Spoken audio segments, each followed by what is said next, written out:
ധനുമാസത്തിലെ തിരുവാതിര ആഘോഷത്തിനോടനുബന്ധിച്ചിട്ടാണ് തിരുവാതിര നാളുകളിൽ പാതിര കഴിഞ്ഞ് വീട് വീടാന്തരം കയറി ഇറങ്ങി കളിച്ചു വന്നിരുന്നൊരു നാടോടി നൃത്തരൂപമാണ് വള്ളുവനാട് ഭാഗത്ത് മാത്രം കാണുന്ന ഈ തിരുവാതിര ചോഴി.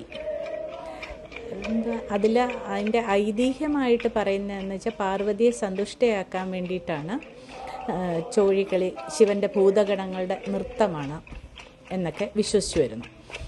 ചോഴികൾ എന്ന ഭൂതഗണങ്ങൾ എന്നാണ് അർത്ഥം എന്നാണ് കാണുന്നത്. ശിവൻ കാമദേവനെ ദഹിപ്പിച്ച ശേഷം എല്ലായിടവും ഉള്ള സ്ത്രീകൾ കാമദേവൻ്റെ പുനർജന്മത്തിനായി പ്രാർത്ഥനയുമായിട്ട് കൈലാസത്തിലെത്തിയെന്നും ശിവൻ്റെ നാളായ തിരുവാതിര നാളിൽ ഉറക്കമൊഴിഞ്ഞ് വ്രതം അനുഷ്ഠിച്ചാൽ പരിഹാരമുണ്ടാക്കാമെന്നും ശിവൻ പറഞ്ഞു എന്നാണ് വിശ്വാസം. അപ്രകാരം വ്രതം എടുക്കുന്നവർ രാത്രി ഉറങ്ങുന്നുണ്ടോ എന്നറിയാൻ ശിവൻ്റെ ഭൂതഗണങ്ങൾ വീടുകളിൽ കയറി ഇറങ്ങുന്നതാണ് ഈ ചോഴികൾ എന്നാണ് വിശ്വാസം.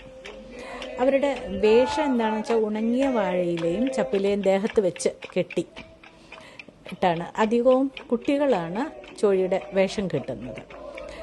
അതിൻ്റെ ഒപ്പം തന്നെ കാലൻ, ചിത്രഗുപ്തൻ, മുത്തി എന്ന കഥാപാത്രങ്ങളും ഉണ്ട്.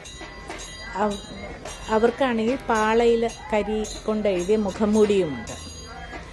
വീട്ടുമുറ്റത്ത് വട്ടത്തിൽ നിന്ന് പാട്ടുപാടി കളിക്കുന്ന ചോഴികളുടെ ചെണ്ടയും ഇലത്താളവും ഒക്കെയാണ് അവരുടെ വാദ്യങ്ങളും ഉണ്ടായിരിക്കും. കാലനും ചിത്രഗുപ്തനും ചേർന്ന് മുത്തിയെ പരലോകത്തേക്ക് കൊണ്ടുപോകാൻ ശ്രമിക്കുന്നതും മുത്തി അതിൽ നിന്ന് രക്ഷപ്പെടുന്നതും ആയ കഥ അവതരിപ്പിക്കുന്നുണ്ട്.